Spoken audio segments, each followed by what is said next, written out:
Hi guys, this is my review of Gladiator 2. Gladiator 2 is directed by Ridley Scott, and it stars Paul Mescal, Denzel Washington, Pedro Pascal, Joseph Quinn, Colleen Nelson, and it follows Lucius, who is the child from the first film, and he's all grown up now, and he's at the beginning of the film he's living in Africa when the Romans invade, and then they capture him and they force him to become a gladiator. Starting off with things I liked, I think that the opening scene recaps the original in an incredibly creative way. I won't spoil how, but you are in for a treat for sure.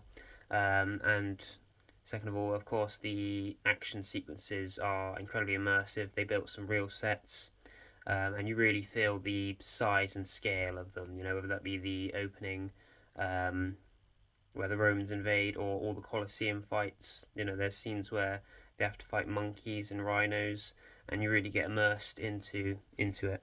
All of the actors do an incredible job. I think Paul Mescal is a compelling lead. He isn't quite on the scale of Russell Crowe, but that's not an insult by any means. And I think that Joseph Quinn and Fred Henchinger, I believe that's how you pronounce it, are incredibly despicable characters that really get under your skin, and you really just want to see them die. But the star of the show for sure was Denzel Washington. He plays this incredibly deceitful and manipulative senator who turns characters against each other so that he will come out on top, and he was incredibly compelling and incredibly intriguing, and I think that he gave the best performance in the film for sure, and was a main thing that I really liked about the film.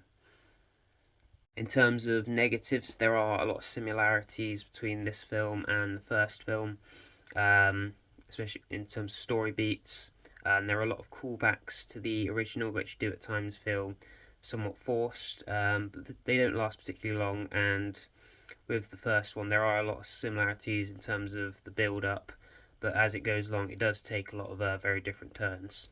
Overall, I thoroughly enjoyed this film. I was incredibly immersed by it. It isn't quite as good as the original, but that's not an insult by any means. And overall, I'd recommend this film. I'm going to give it a 7 out of 10.